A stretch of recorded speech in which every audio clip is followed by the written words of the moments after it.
বাইরে আজকে দেখেন রাজাকার বলে শহীদ আল্লামা দিলওয়ার হোসেন সাইদিকে হত্যা করলো, কাদের মোল্লাকে হত্যা করলো, শহীদ নিজামীকে হত্যা করলো, কামরুজ্জামান ভাইকে হত্যা করলো। আজকে একটু দেখেন মিথ্যা অপবাদ, যখন এদেরকে হত্যা করলো মাত্র 12-13 বছরের মাথায় গোটা বাংলাদেশের মানুষের কাছে আয়নার মতো ক্লিয়ার আল্লাহর কি বিচার। যে শাহবাগ চত্বরে ওরা স্লোগান দিয়েছিল, কতে কাদের মোল্লা তুই রাজাকার তুই রাজাকার, সতে সাইদি তুই রাজাকার তুই রাজাকার, মতে মতিউর রহমান নিজামী তুই রাজাকার তুই রাজাকার, সেই শাহবাগ চত্বরে মাত্র 12-13 বছরের ব্যবধানে গোটা বাংলাদেশের ছাত্র সমাজ বুক ফুলিয়ে গর্বের সাথে বলেছে, তুমি কে আমি কে, তুমি কে আমি কে। চিৎকার মেরে বলেন সুবহানাল্লাহ। গোটা বাংলাদেশের মানুষের মতো কাছে আয়নার মতো ক্লিয়ার যে রাজাকার মূলত আওয়ামী লীগের দেওয়া একটা লকআপ, আর এই লকআপটা তাদের জন্যই ব্যবহার হয় যারাই কোরআনের কথা বলে, হক কথা বলে, সত্য কথা বলে, ন্যায্য দাবি চায়, এরাই রাজাকার। এই কথা কন না? চাইলে এতদিন কিন্তু কাউরে রাজাকার বলে নাই, বলেছিল যারা হক কথা বলেছে তারাই রাজাকার। কথা বলেন ঠিক না বেঠিক? এই জালেম সরকারের আমলে কোনো সম্মানী ব্যক্তির সম্মান ছিল না, আল্লামা মামুনুল হকের মতো মানুষের সম্মান ছিল না, মিজানুর রহমান আজহারীর মতো মানুষকে এই বাংলাদেশে থাকতে দেয় নাই, ডক্টর ইউনূসের মতো মানুষের নামে 48টা মামলা দিয়েছিল। এরপরে ওই রফিকুল ইসলাম মাদানী শিশু বক্তাকে জেলখানায় উলঙ্গ করে তাকে নির্যাতনের স্টিম রুলার চালিয়েছিল, মুফতি আমির হামজাকে নির্যাতনের স্টিম রুলার চালিয়েছিল, শহীদ আল্লামা দিলওয়ার হোসেন সাইদিকে 13টা বছর জেলখানায় বন্দী করে রেখে একেবারে ষড়যন্ত্রমূলক পরিকল্পিতভাবে তাকে হত্যা করেছে। কিন্তু আল্লাহর কি বিচার দেখেন, আজকের যেই বিচারকের রায় দিয়েছিল ও যুদ্ধাপরাধী, এখন সেই বিচারক মাত্র কয়দিনের ব্যবধানে তার আউট। কথা কেনা? আল্লাহ আছে না নাই? আরো জোরে কান আছে না নাই? ও দুনিয়ার মানুষ, মনে রাখবেন দুনিয়ার মানুষ, এইটাই দুনিয়ার কোনো কথা নয়। যুগে যুগে যত নবী রাসূল ইসলামের দাওয়াত দিয়েছে, হকের দাওয়াত দিয়েছে, তাদেরকেই বিভিন্ন কলঙ্ক দিয়েছে, নারী লোভী বলেছে, দুশ্চরিত্রবান বলেছে। মুসা নবী যখন দ্বীনের দাওয়াত দিয়েছিল, মুসা আলাইহিস সালামকেও ধর্ষক বাজানোর চেষ্টা করেছিল। একজন পতিতা সবজাকে দিয়ে মুসা নবীকেও একটা আসামি বানানোর চেষ্টা করেছিল। এইটা নতুন কিছু নয়। কাজী আমার আপনাদের কোরআনের পাখিদেরকেও যে ধর্ষক বানায় ছিল, এটা বলেন তো মুসা নবী ঈসা নবী অন্যান্য নবীদের সাথে মেলে কি মেলে না? কাজী এই জমিনে যারাই হকের কথা বলে, কোরআনের কথা বলে, সত্যের কথা বলে, তাদেরকেই তারা কলঙ্কিত করেছে। কিন্তু আল্লাহর কি লীলা, বর্তমানে এরাই হলো জাতির শ্রেষ্ঠ সন্তান। আজকে একজন সাতক্ষীরাতে বলতেছিল, আমি বসেছি এক জায়গায় চার দোকানে, একজন বলতেছে, হুজুর আমার একটা মাদ্রাসা আছে এতিমখানা, আমি এইটা রেজিস্ট্রেশন করব বলে সমাজসেবায় দিনের পর দিন মাসের পর মাস ঘুরেছি। সমাজসেবার লোক এবং এনএসআই একটা রিপোর্ট লাগে, এনএসআই কাছে যতবার রিপোর্ট নিতে গেছি, এই জামাতের লোক নেই তো এই কমিটির মধ্যে, জামাতের লোক কমিটিতে থাকলে তোমাদের রেজিস্ট্রেশন হবে না, বাতিল। আর এখন সাম্প্রতিক 2-3 দিন আগে গেছিলাম, এনএসআই বলতেছে কমিটিতে যদি জামাতের লোক না থাকে তাইলে রেজিস্ট্রেশন হবে না। এটা সুবহানাল্লাহ না? আরো জোরে কর না সুবহানাল্লাহ। এখান থেকে কয় মাস আগে কইছে জামাত থাকলে রেজিস্ট্রেশন হবে না, আর এখন বলতেছে ওরা না থাকলে রেজিস্ট্রেশন হবে না। ইজ্জতের মালিক কে? আরো জোরে বলেন কে? ইজ্জতের মালিক আল্লাহ, এটাই তার বাস্তব প্রমাণ।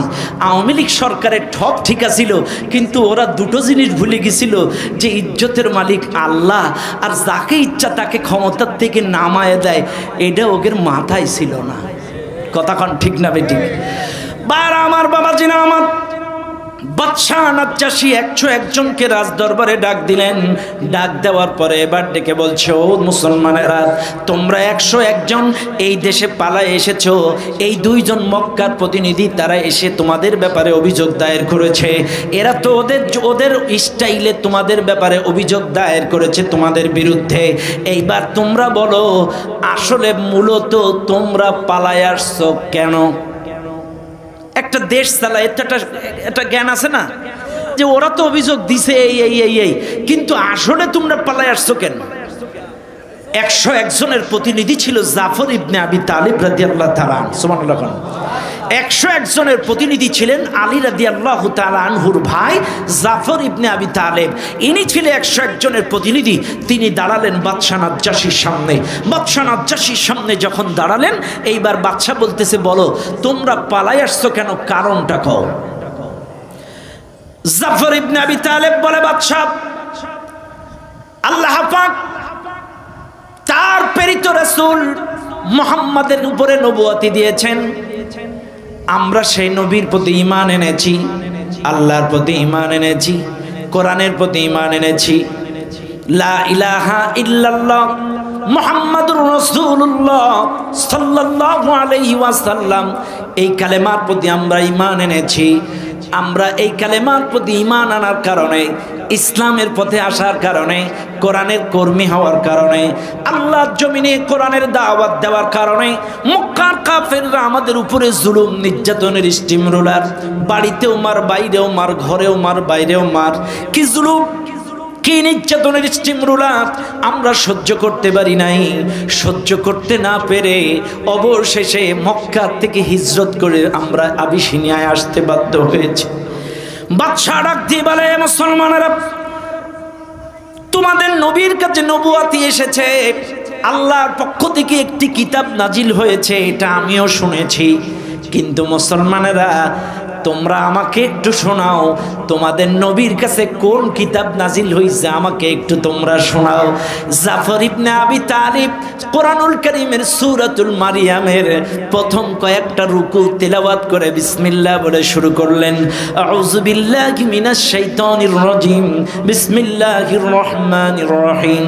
কাফ হা ইয়া আইন সাদ, যিকরু রাহমাতি রাব্বিকা আবদাহু যাকারিয়া ইয নাদা রাব্বাহু নিদাআন খাফিয়া। এইভাবে তেলাওয়াত করে যখন শোনালেন, ছন্দে ছন্দে সুমধুর কণ্ঠে যখন তেলাওয়াত শুনলেন, বাদশাহ নাজ্জাশীর দুই কোণের চোখের কোণা দিয়ে কখন যে চোখের ঝরঝর করে পানি ঝরছে বাচ্চা নিজেও বুঝতে পারে না। সুমধুর কোরআন তেলাওয়াত শুনে বাদশা ডাক দিয়ে বলে, আরে জীবনে কত নোবেল নাটক, কত কবিতা, কত ছন্দ শুনেছি, কিন্তু মুসলমানদের মতো এত সুন্দর সুমধুর বাণী, ছন্দময় কিতাবের বাণী তো কোনোদিন শুনি নাই। আরে এত সুন্দর কিতাব কখনো আমি আমার জীবনে শুনি নাই। এইবার বাদশাহ নাজ্জাশী মুগ্ধ হয়ে গেল। এইবার মক্কার কাফেরদের পক্ষ থেকে দুইজন প্রতিনিধি এসেছিল, একজন আবু জাহেলের ভাই আর একজন আমর ইবনুল আস। এরা দুইজন এইবার পরামর্শ করলো, শোনো, আমরা যে অভিযোগ দিয়েছিলাম মানবতা বিরোধী, অভিযোগ দিয়েছিলাম সন্ত্রাস, চাঁদাবাজ, এরা হলো মানুষের শান্তি নষ্ট করে, কিন্তু বাদশাহ তাদের জবানে কোরআন শুনে সব অভিযোগ তো ক্যান্সেল হয়ে গেল, তাইলে নতুন করে আর একটা অভিযোগ দায়ের করা যাক। কাফের দুইজন পরামর্শ করলো। বাদশাহ নাজ্জাশী কিন্তু মুসলিম ছিল না, এই বাদশাহ নাজ্জাশী ছিল খ্রিস্টান ধর্মের মানুষ। আর খ্রিস্টান ধর্মের মানুষ যারা, এদের কাছে ঈসা আলাইহিস সালাম আল্লাহর সন্তান। কোন নাউজুবিল্লাহ, আরো জোরে কোন। ওয়াকালাতিন নাসারাল মাসীহ ইবনুল্লাহ, ইহুদি খ্রিস্টানদের কাছে, খ্রিস্টানরা তারা মনে করে ঈসা আলাইহিস সালাম আল্লাহর সন্তান। কোন নাউজুবিল্লাহ। আসলে কি আল্লাহর সন্তান আছে? ছেলে আছে, মেয়ে আছে, বিবি আছে, কিন্তু খ্রিস্টানরা, ইহুদিরা মনে করে এই ঈসা আলাইহিস সালাম আল্লাহর সন্তান, জাকারিয়া কি বলে এই নবীরা আল্লাহ, এরকম খ্রিস্টানরা মনে করে। এখন এই কাফের দুজন সিদ্ধান্ত নিল, যদি ঈসা নবীর ব্যাপারে একটু প্রশ্ন করতে পারি, কাজী বাদশাহ নাজ্জাশী এইবার যদি এই ব্যাপারে প্রশ্ন করে আর মুসলমানরা যদি উল্টো জবাব দেয়, তাহলে এইবার বাদশাহ খেপে যাবে এদের ওপরে।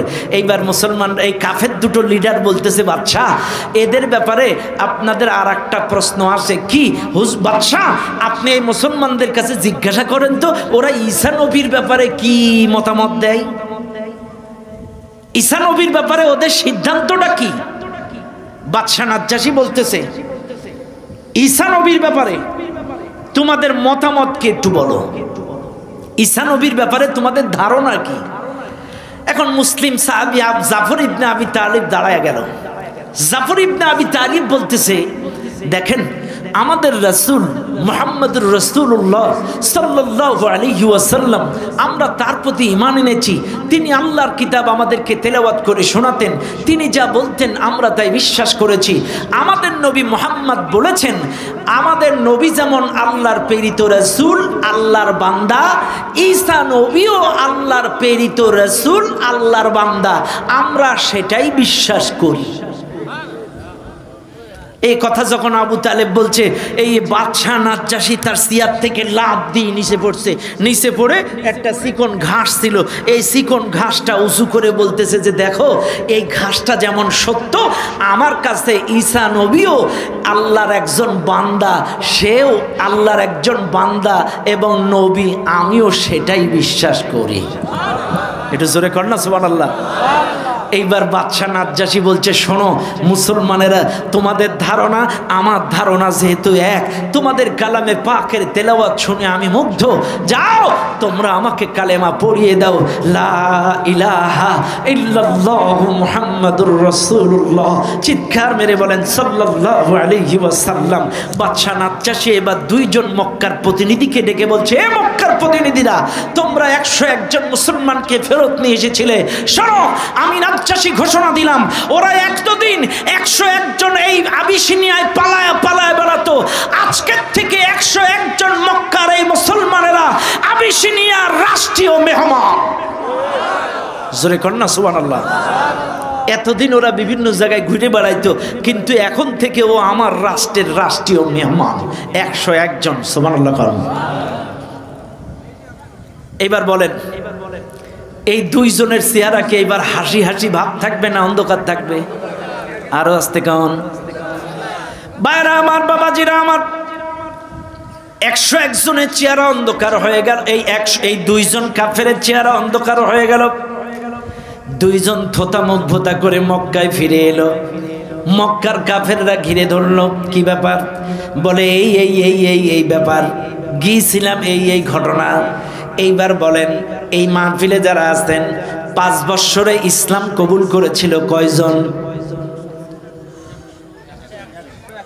এ কি অ্যাক্টিভ শ্রোতা হতে হবে। কয়জন? ওয়াজ শুধু শুনলে হবে না, মুখস্থ করে বাড়ি যাওয়া লাগবে। আমি কিন্তু 40 থেকে 63 পর্যন্ত আপনাদের নিয়ে যাব, তাই ফজরের আজান দেয় দিই। কয়তম বছর চলছে? 45তম বছর চলতেছে, কিন্তু আমি যাব কোন পর্যন্ত? থাকবেন তো আপনারা?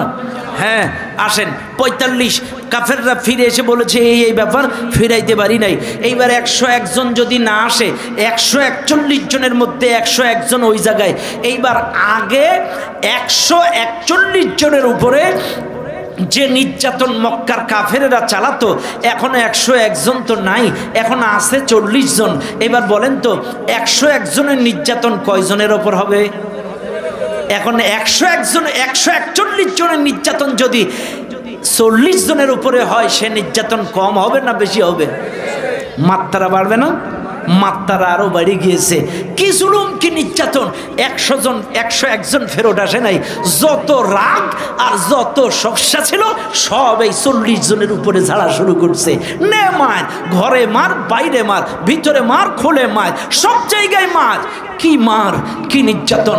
45-46তম বছর কি নির্যাতন মুসলমানদের উপরে! আরে মুসলমানেরা, 46তম বছরে একটু নির্যাতনের নমুনা আপনাদের সামনে তুলে ধরি। ও মুসলমানেরা, আম্মার বিন ইয়াসির ইসলাম কবুল করেছে, কোরআনের দাওয়াত দেয়, কোরআনের দাওয়াত মানুষের ঘরে ঘরে পৌঁছে দেয়। কি নির্যাতন 46তম বৎসরে! একটা এক্সাম্পল আপনাদের দেয়া যায়। 46তম বৎসরে এই আম্মার বিন ইয়াসির যখন ইসলাম কবুল করলো, আবু জেহেলের কানে এটা খবর গেল। আবু জেহেল আম্মার বিন ইয়াসিরকে রাস্তার মধ্যে আটকালো। এ আম্মার বিন ইয়াসির, শুনেছি তুমি ইসলাম কবুল করেছো, কোরআনের ছায়াতলে চলে গিয়েছো, মুহাম্মাদের অনুসারী হয়েছো, তুমি ইসলাম ছেড়ে দাও, মুহাম্মাদের পথ ছেড়ে দাও, কোরআন ছেড়ে দাও। আম্মার বিন ইয়াসির ডাক দিয়ে বলেন, না না, আমি ইসলাম কবুল করেছি, আল্লাহর প্রতি, রাসূলের প্রতি ঈমান এনেছি, কোরআনের দাওয়াত মানুষের কাছে দেই, কোরআনের কর্মী আমি, কাজে কোরআনের দাওয়াত থেকে 1 চুল পর্যন্ত আমি সরে দাঁড়াতে পারবো না। এইবার আবু জেহেল তার রাখালদেরকে ডাক দিয়ে বলে, ও আমার রাখালেরা এদিকে এসো। আবু জেহেল তার রাখালদেরকে ডেকে বললেন, 2টা উট হাজির করো। 2টা উট হাজির করা হলো। আবু জেহেল এইবার আম্মার বিন ইয়াসিরকে বলল, রাখালদেরকে অর্ডার দিল, আমার রাখালেরা আম্মার বিন ইয়াসিরের 2টা পাও 2 উটের সঙ্গে 2টা পাও বেঁধে দাও। আম্মার বিন ইয়াসিরের 2 পাও 2 উটের সঙ্গে বেঁধে দেওয়া হলো। আবু জেহেল ডাক দিয়ে বলে, আম্মার বিন ইয়াসির বল, এখনো সময় আছে, ইসলাম ছাড়বি কিনা, কোরআন ছাড়বি কিনা বল, আল্লাহর দল মুহাম্মাদের দল ইসলাম ছাড়বি কিনা বল। আম্মার বিন ইয়াসির বলে, রে আবু জেহেল, আমারে ভয় দেখে লাভ নাই। তুমি যখন আমার 2 উটের সঙ্গে পাও বেঁধেছ, কসম খোদার আমার জান্নাতের না সুঘ্রাণ আমার নাকে চলে এসেছে।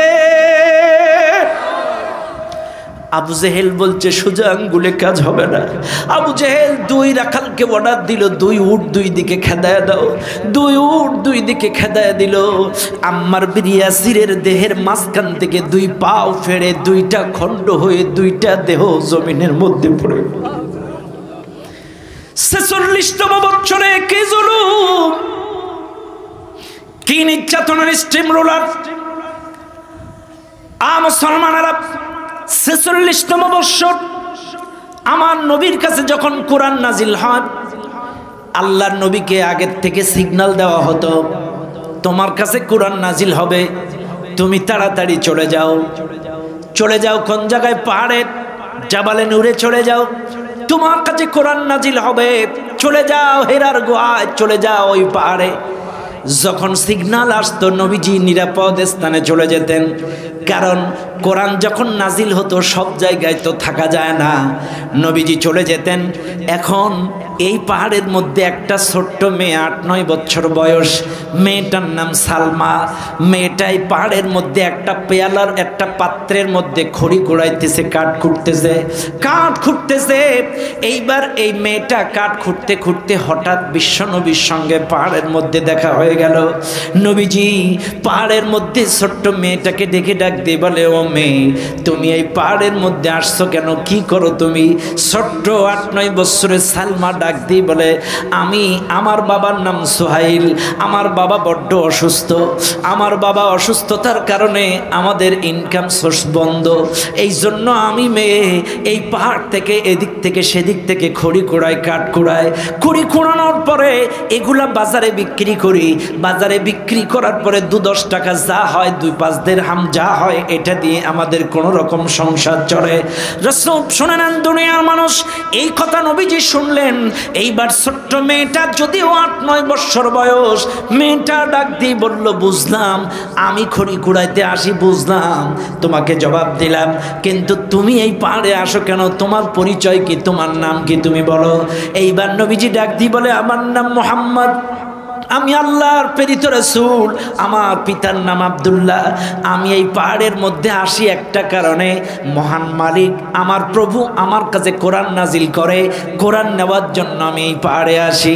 সম্মানিত ভাইরা আমার, এবার এই ছোট্ট মেয়েটা ডাক দিয়ে বলে, তোমার কাছে যেই কোরআন নাজিল হয়, যেই কিতাব নাজিল হয়, তুমি আমাকে একটু শোনাও, কোন কিতাব নাজিল হয়?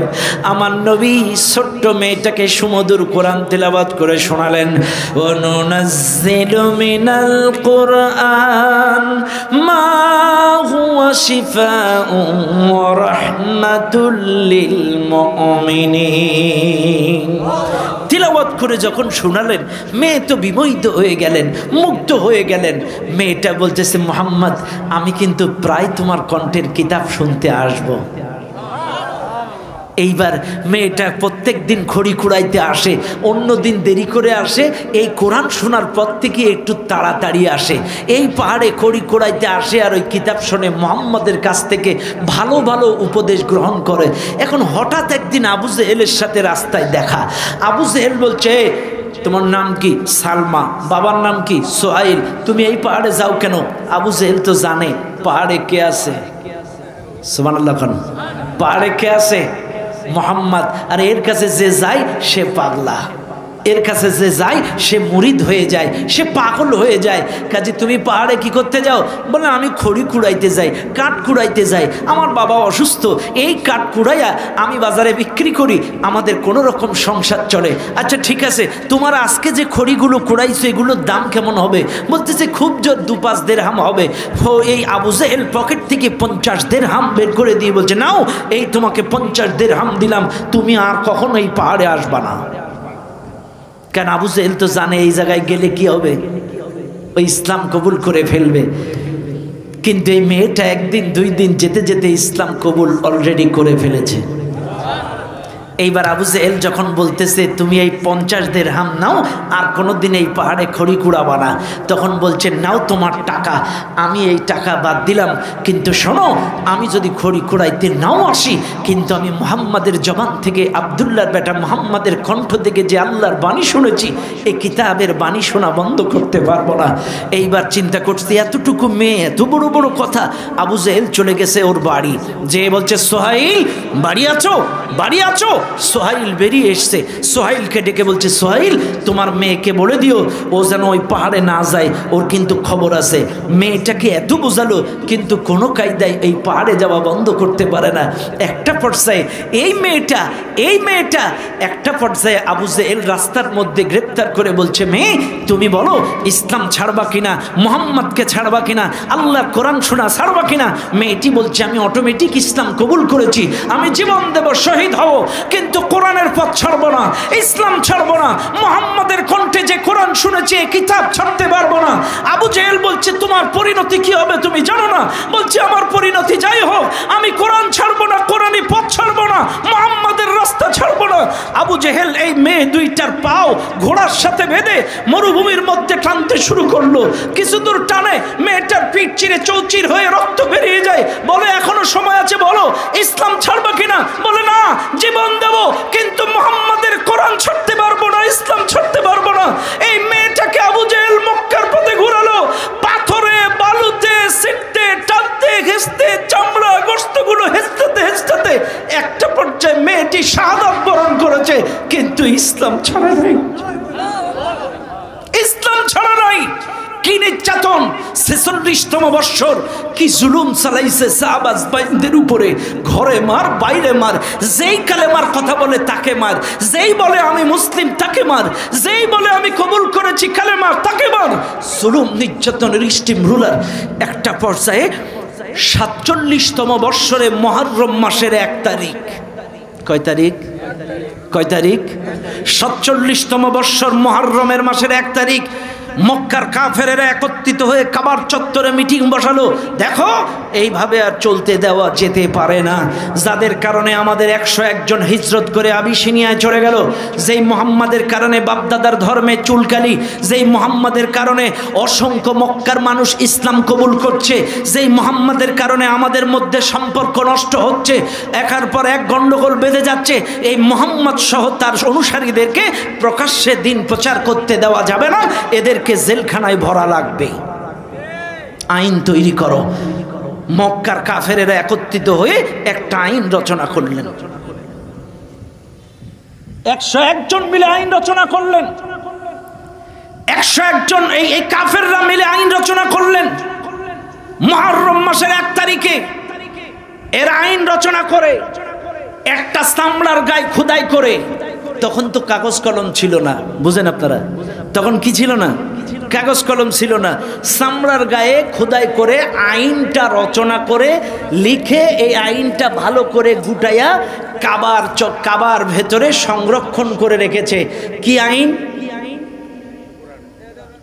মুহাম্মদকে জেলখানায় ঢুকানোর আইন। ঘরটা কার? এই সবাই কোন কার ঘর? আর কার বিরুদ্ধে আইন বানাইছে? তারই বান্দা, তারই নবীর বিরুদ্ধে আইন বানায় রাখছে কোন জায়গায়?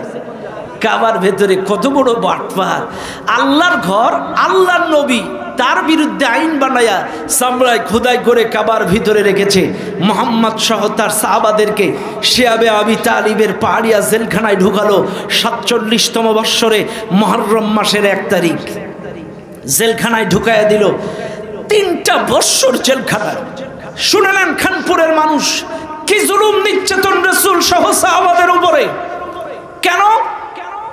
কোরআনের দাওয়াত দেওয়ার অপরাধে, আল্লাহর জমিনে আল্লাহর দ্বীন কায়েমের অপরাধে। এই জমিন যার আইন চলবে তার, এক আল্লাহর গোলামি করতে হবে কথা বলার অপরাধে আল্লাহর রাসূল সহ সাহাবীদেরকে আটকে দিলেন শিয়াবে আবি তালিবের পাহাড়িয়া জেলখানায়। এই গোটা পৃথিবীতে যত জেলখানা আছে, আসামিদের খাদ্যের ব্যবস্থা আছে, চিকিৎসার ব্যবস্থা আছে, কিন্তু আমার রাসূলকে আর সাহাবীদেরকে যে শিয়াবে আবি তালিবের জেলখানায় দিলেন, এই জায়গায় কোনো চিকিৎসার ব্যবস্থা নাই, খাওয়া দাওয়ার ব্যবস্থা নাই। নবী সহ সাহাবারা ক্ষুধার তীব্র যন্ত্রণা সহ্য করতে না পেরে এই গাছে, এই কারাগারের মধ্যে কাঁটাওয়ালা যুক্ত বাবলা গাছ, এই গাছের পাতা, ছাল, পাতা, বোটা, দানা এগুলো ছিঁড়ে ছিঁড়ে খেয়ে তারা জীবন ধারণ করেছে। কি জুলুম! অন্য আরেকটা রিওয়ায়াতে আসছে, একটা রিওয়ায়াতে আসছে তাদেরকে কোনো খাদ্য দেওয়া হতো না রাষ্ট্রের পক্ষ থেকে। আর একটা রিওয়ায়াতে আসছে এক একজন কারাবন্দীকে সপ্তাহে 2খানা রুটি আর কয়েকটা খুরমা খেজুর। ভালো করে বুঝবেন, কয়েকটা খুরমা খেজুর আর 2টা রুটি সপ্তাহে। আরে ভাই, এখানে তো এমনও লোক আছে সকালবেলায় একাই 10টা রুটি মাইরে দেয়। কথা কাটা আছে না এরকম লোক? একাই 10টা রুটি মেরে দেয় এমনও লোক আছে। কিন্তু প্রাপ্তবয়স্ক নবী, প্রাপ্তবয়স্ক সাহাবী সপ্তাহে 2টো রুটি আর কটা খেজুর, এটা খেয়ে খেয়ে বেঁচে থাকা যায়? আরে ভাই, আয়না ঘরের কথা একটু চিন্তা করেন। আয়না ঘর, অনেকে তো আমার দেশের হলুদ মিডিয়াগুলো তো এগুলো প্রচার করছে না। আমার দেশের এই মিডিয়াগুলো এখনো পর্যন্ত নিরপেক্ষভাবে সংবাদ প্রচার করছে না। ভাইরে, কি নির্যাতন এই আয়না ঘরে চালিয়েছিল! এই আয়না ঘরে ব্যারিস্টার আমান বলেছে, ব্যারিস্টার আমান এ বলতেছে আমাকে 1 মগ পানি দিত দৈনন্দিন। এই 1 মগ পানিতে খাওয়া দাওয়া, প্রসাব পায়খানা, ওযু, গোসল সব এই 1 মগ পানিতে। কি নির্যাতন! কি সময় কি শেষ হয়েছে না?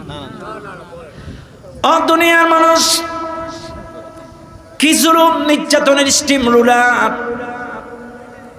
আয়না ঘরের মধ্যে মুফতি আমির হামজাকে নিয়ে নির্যাতন, ব্যারিস্টার আমানকে নিয়ে নির্যাতন, অসংখ্য আলেম ওলামাদেরকে নিয়ে নির্যাতন, হক কথা যারা বলেছে, সত্য কথা বলেছে যারা, তাদেরকে নিয়ে নির্যাতন।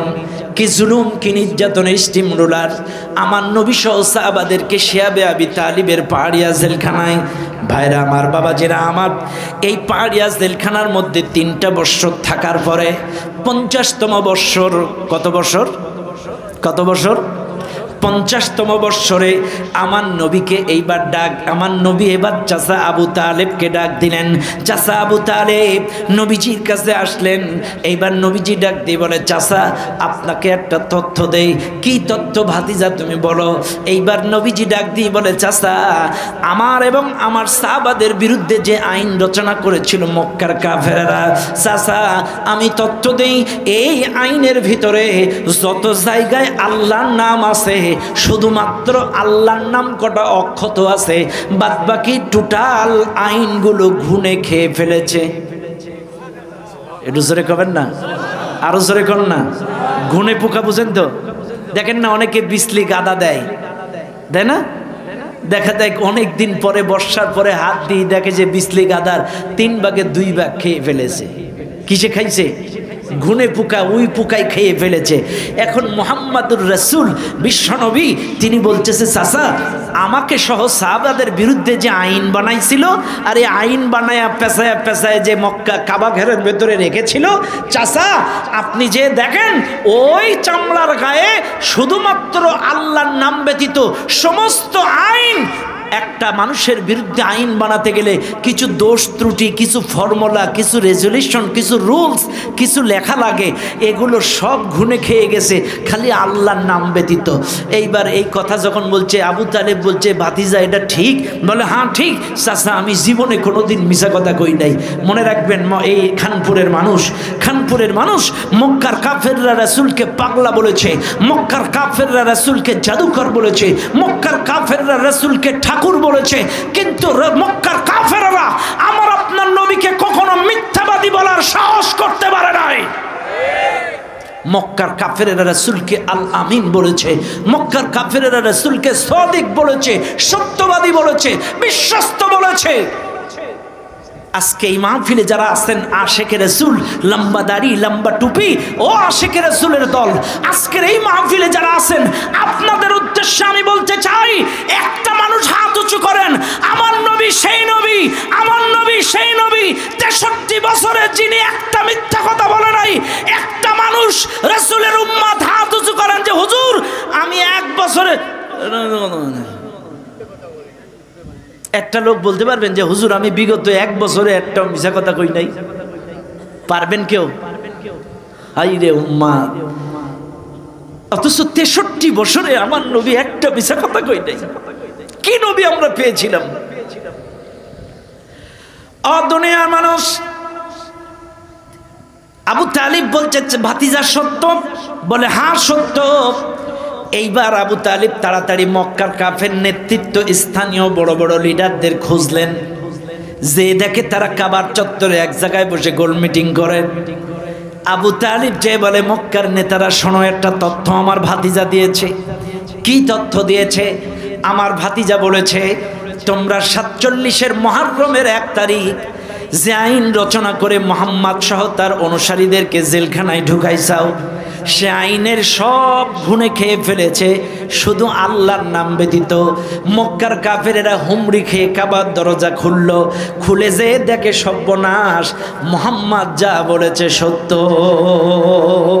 চিৎকার মেরে বলেন সুবহানাল্লাহ, নবী যা বলেছে সত্য।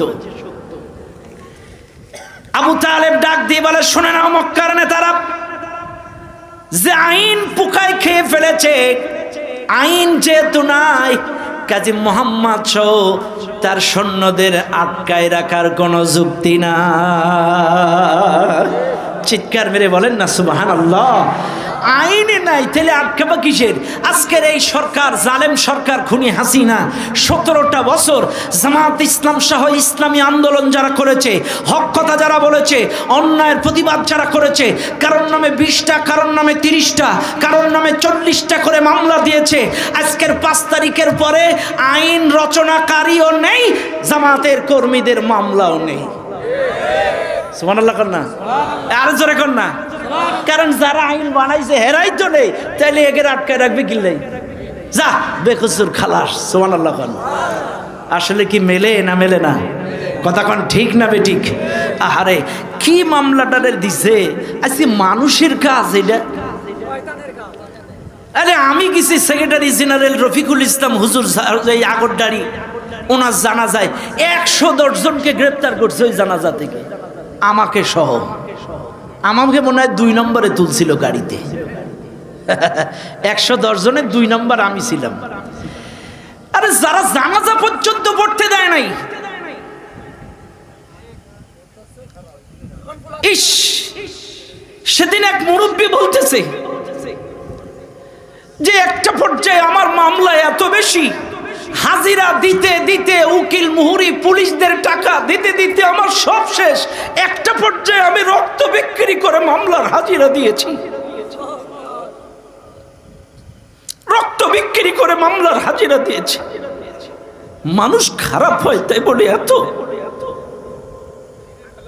কি চাঁদাবাজি, কি সন্ত্রাস, কি মামলা, হামলা, জুলুম, নির্যাতন, 30টা 40টা করে মামলা দিয়েছি, মানুষ বাড়ি থাকতে পারে নাই।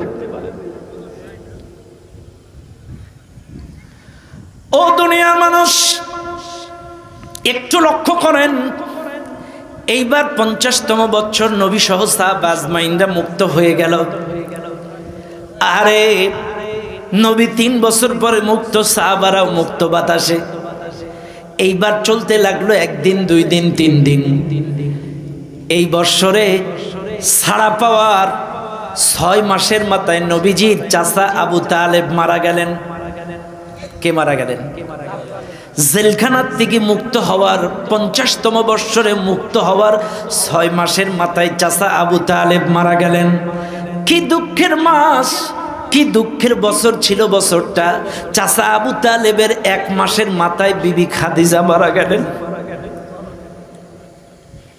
শুনে নাও দুনিয়ার মানুষ, একটু চিন্তা করো, আমার নবী কত দুঃখী নবী। জেলখানার থেকে মুক্ত হইছে সদ্য, 6 মাসের মাথায় চাচা মারা গেল, 7 মাসের মাথায় বিবি খাদিজা মারা গেল। ঘরের আশ্রয় ছিল বিবি খাদিজা, বাইরের আশ্রয় ছিল চাচা আবু তালেব। যদিও আবু তালেব ইসলাম কবুল করে নাই, কিন্তু ভাতিজা মোহাম্মদকে সবসময় শত্রুর আক্রমণ থেকে বুকে আগলায় রাখত।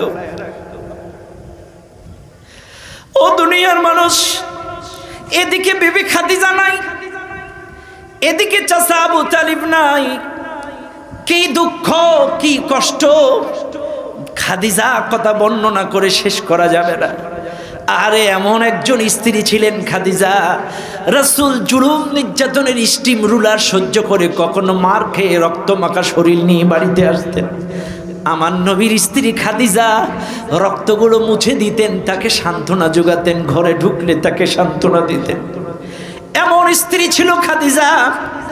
একবার নবীজি গভীর রজনীতে দিনের দাওয়াত দিয়ে ফিরে এসেছে, এক ডাক দিলে দরজা খুলে দিছে খাদিজা।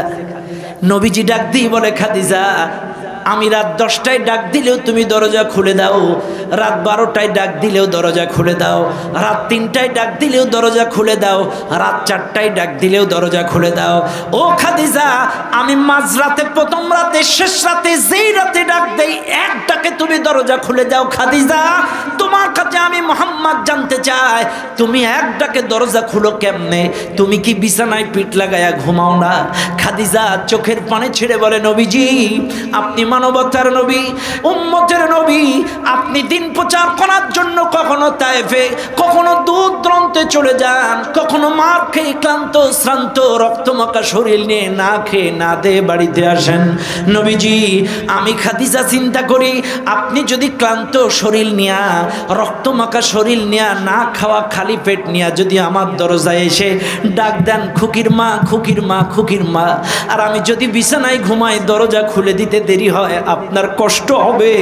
এ কথা চিন্তা করে আপনি দিন প্রচার করতে যাওয়ার পরে সন্ধ্যা যখন হইতো, সন্ধ্যার পর থেকে সারাটা রাত আমি বিছানায় ঘুমাতাম না, দরজায় হেলান দিয়া ঘুমাতাম। আমার নবী কখন এসে ডাকবে এক ডাকে দরজা খুলে দেব। এমন নবী ছিলেন, এমন স্ত্রী ছিলেন খাদিজা। আরে এমনও মা আছে আজকে আমাদের দেশে, সন্তানেরা ইসলামের দাওয়াত, দিনের দাওয়াত, ইসলামী আন্দোলন করে, যুগ জামানা ভালো না, দেশের অবস্থা ক্ষমতা যেতে বলুন। এমনও স্ত্রী আছে স্বামীকে আটকায় রাখে যে যুগ জামানা ভালো না, তোমাকে যাওয়া লাগবে না। কথা কন না কেন? অথচ আমার নবীর স্ত্রী দাঁড়ায় থাকতো দরজায়, কখন আমার নবী ফিরে আসবে। ও দুনিয়ার মানুষ, 51তম বৎসর নবীর টার্গেট ছিল যারা মক্কায় হজ করতে আসবে তাদেরকে কোরআনের দাওয়াত দেওয়া, এদেরকে কোরআনের সুমধুর বাণী তেলাওয়াত করে শোনানো, দাওয়াত দেওয়া, এদেরকে সুন্দর করে ইসলামের দাওয়াত দেওয়া। প্রাথমিক পর্যায়ে প্রথম বৎসরে মদিনার 6 জনকে দাওয়াত দিলেন, এরা শপথ নিলেন, ইসলাম কবুল করলেন। কবুল করার পরে এরা মদিনায় যে বাড়িতে বাড়িতে দাওয়াত দেওয়া শুরু করলেন। পরের বৎসরে আরো 72 জন আসলো। শুনে নেন মুসলমানেরা, এইবার 52তম বৎসর, বেশি রাত করব না, অনেক হয়ে গিয়েছে, একটু সংক্ষেপে মারি। 52তম বৎসর, শুনে নেন মুসলমানেরা, আর 1 বৎসর পরে নবী আমার হিজরত করে মদিনায় যাবেন। শুনে নেন এলাকার মুসলমানেরা, 53তম বৎসরে নবী আমার হিজরত করে মক্কা থেকে মদিনায় চলে যাবেন। মদিনায় যে তিনি তো রাষ্ট্র পরিচালনা করবেন, মদিনায় যে তিনি তো রাষ্ট্রনায়ক হবেন, কিন্তু নবীজির তো কোনো রাষ্ট্র চালানোর অভিজ্ঞতা নাই, নবীজির তো রাষ্ট্র চালানোর কোনো রকম অভিজ্ঞতা নাই। এইবার কি করা যায়? নবীজিকে আমার আল্লাহ 52তম বৎসরে আল্লাহ নবীকে মেরাজে নিয়ে চলে গেলেন। আমার নবীকে মেরাজে নিয়ে যাওয়ার পরে আমার নবীকে সূরা বানী ইসরাইল উপহার দিলেন। সূরা বানী ইসরাইল এমন একটা সূরা, রাষ্ট্র পরিচালনা করার জন্য 14 দফা কর্মসূচি এই সূরাটার মধ্যে আছে। আমার নবীকে মেরাজে নিয়ে 14 দফা কর্মসূচি দিয়ে সূরা বানী ইসরাইল। এ উঠতেছেন কেন চাচা? ও চাচা, মুরব্বি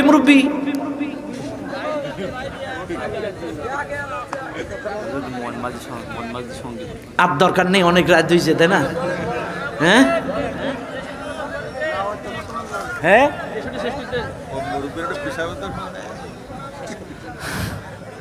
বাপ, 1 নম্বর 2 নম্বর লাগলে যান, নাইলে কাপড় চোপড় নষ্ট হলে চাষি আবার আমার ধরবে। যান যান, 1 নম্বর 2 নম্বর চাপ থাকলে ওঠেন, সমস্যা নেই। বার আমার, যাই হোক, আমারও কষ্ট হচ্ছে, আর দরকার নেই, অনেক কথা বলেছি আপনাদেরকে নিয়ে। এই 52তম বৎসরে রেখে গেলাম।